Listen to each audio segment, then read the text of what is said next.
Salut les aventuriers, j'espère que vous allez bien, bienvenue sur Dragon Comics TV, la chaîne qui vous présente du coup des cartes, des mangas, des comics et beaucoup d'autres choses. Ici on va parler de quoi? Des boosters collector de fin d'année de Seigneur des Anneaux, Magic. Vraiment des boosters collector super intéressants, c'est comme 35 € le booster, oui 35 € le booster, et c'est chaud. Mais tous les gens qui l'ont acheté ont vraiment été bien lassés. Vous avez une échantillon de plein de nouvelles cartes, donc c'est celle qui extend du coup la version série sortie au mois de juin. Vous avez le reste de la série, plus des reprints, des art print variants, etc. Des cartes qui peuvent valoir très très cher. Tout d'abord, toutes ces cartes-là ont un foil différent et surtout ce côté parchemin sur le côté qui n'était pas présent du coup dans les vieilles séries, en tout cas pas autant. C'est vraiment des très très belles cartes qu'ils ont mis en avant avec du coup des nouvelles capacités, des cartes qui défoncent encore une fois le game parce qu'elles sont intuables ou elles sont beaucoup trop fortes. Tout, que ce soit monocolore ou bicolore, des rééditions également de cartes qu'on a déjà eu, mais également avec le côté parchemin, donc même le Sangenji ici qu'on a eu plein de fois en foil normal, et ben il est réédité avec un print différent, une variante beaucoup plus folle, beaucoup plus de foil aussi dans les boosters, quoi qu'il arrive vous avez des foils dedans et des très très beaux foils. On va vous montrer, vous avez tout type de foil qui est, alors moi j'appelle ça le double foil, alors je sais pas pourquoi on dit ça, mais en fait les cartes vont avoir vraiment cet effet griffé. Je sais pas si on dit le double foil, le fait que les cartes en fait brillent, mais deux fois. C'est pas un bête foil qu'on a habituellement. Je pense que bon, les collectionneurs de cartes sont peut-être un peu plus avertis que moi. Moi je collectionne du Magic, mais pas tout.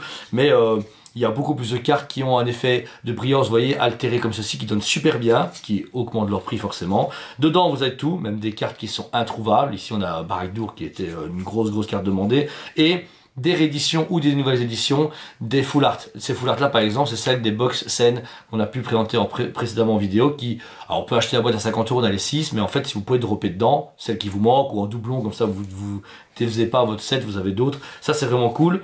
Du full art, même les cartes principales des sets, ici j'ai Galadriel en double foil qui est magnifique, qui est vraiment génial, et voilà, donc franchement c'est une très belle collection à continuer à faire, mais il coûte cher, 35 € le booster. Vous dites pas une display de 24 boosters, ça fait vraiment cher. Mais voilà, ici on a pu avoir des échantillons en magasin où des gens m'ont passé ça pour que je puisse le montrer, mais elles sont fantastiques. Les cartes, encore une fois, les art prints, etc. sont exceptionnels. Les gens qui ont travaillé dessus, c'était des machines. Je suis désolé, mais là, il y a un moment, il faut rester ce qui est à César. Elles sont superbes. Il y a vraiment un travail poussé de Magic à proposer aux gens qui sont fans de César d'avoir des belles cartes. Et aux gens qui jouent à avoir des cartes fortes, donc ils ont vraiment trouvé un bel équilibre. La critique actuelle c'est que c'est le débit, on a beaucoup trop de débit pour l'instant. Seigneur des Anneaux, Assassin's Creed est arrivé, Fallout qui va arriver, Doctor Who qui est sorti, etc. Même il y a des collaborations Jurassic Park qui sont en train de se faire, donc alors c'est cool, c'est bien, on va pas se mentir, c'est chouette, mais des fois en fait le joueur n'arrive pas à suivre parce que ça coûte trop cher, et le collectionneur, s'il est fan que Seigneur des Anneaux, ok il craque un an, mais il connaît pas tout. Par exemple les gens comme moi qui jouent un peu à Magic mais qui ont dû acheter Seigneur des Anneaux, ça va vite, on achète et on se dit j'ai tout, non, ils ont pas fait un set complet de collection, il fallait vraiment dropper, acheter, etc. pour trouver un peu la carte manquante, ou les acheter plus cher sur Card Market ou sur internet, ou les échanger des gens en magasin, comme nous on fait ici au Dragon Comics. Donc voilà. Les boosters sont dispo en magasin sur le site comme à chaque fois. 35 € le booster, c'est certes cher, ça m'a choqué au tout début quand j'en vendais à des gens, mais après les gens m'ont dit écoute non ça va, c'est rentable, mais rentable dans le sens que les cartes sont magnifiques pour ceux qui veulent les voir visuellement, et c'est rentable pour ceux qui jouent avec ou qui veulent les revendre, parce que quoi qu'il arrive, quand vous droppez, vous allez très rarement acheter 35 et avoir dedans 20 €. Ça va être 35 pour 40, pour 50, pour 350 €. C'est ça un peu la loterie, c'est ça ce qui est un peu marrant avec les cartes de collection, Magic, etc. C'est que vous avez des cartes de fou et vous tombez dessus, après vous pleurez littéralement du sang parce que vous dites ouais j'ai la carte de malade. Ici on a fait une soirée mercredi, on a un bon ami Quentin qui est tombé sur une carte d'un anneau unique spécial, voilà, il a acheté un boost de 35 €, il ressort avec 200 € de cartes, règle avec une carte, le reste peut valoir 35, 40, etc. Donc il y a un système aussi de marché parallèle qui se fait. Nous le but c'est quand même pas, on vend pas ça pour ça, c'est pas le but de, allez on ouvre tout, on les vend 2 fois plus cher, on n'a pas le temps, mais ça rassure, quand les gens arrivent et achètent des boosters, même des boosters à 8 €, on leur dit bien que c'est rentable pour leur jeu, et pour leur collection, et pour l'investissement, c'est jamais perdu. Voilà, et les cartes, de toute façon, quoi qu'il arrive, sont sublimes. Il y a celui qui me dit que les cartes sont puantes, il a un problème. Elles sont toutes magnifiques. Notez un dernier truc important, tout en anglais.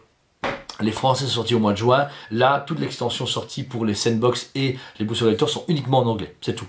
C'est comme ça. On n'a pas le choix. Des fois, comme ils savent très bien que ça va toucher un public un peu plus niche, ou en tout cas qui veulent pas se faire chier à faire de l'anglais et un peu de français, ils font tout en anglais, et de toute façon ça reste des phrases qu'on connaît bien une fois qu'on joue à Magic, les sacrifice, artefacts, etc., each, enfin tous les mots de base c'est naturel, donc au final sacrifier une créature qu'on dit en anglais ou en français, on le connaît, et puis au pire On a tous des téléphones, on a tous des joueurs super sympas qui connaissent bien l'anglais. Donc voilà. Merci à tous pour cette vidéo, j'espère qu'elle vous a plu, qu'elle vous a informé, qu'elle vous a diverti, c'est moi le but de ces vidéos. N'hésitez pas à vous abonner, car ici on relance Dragon Comics TV pour vraiment vous proposer tout ce que fait Dragon Comics à Liège, via les cartes, les mangas, les comics et autres, donc je compte sur vous pour nous soutenir et pour vous abonner et partager notre travail dès que vous pouvez. Voilà, merci à vous tous, passez une excellente journée, et je vous dis à la prochaine.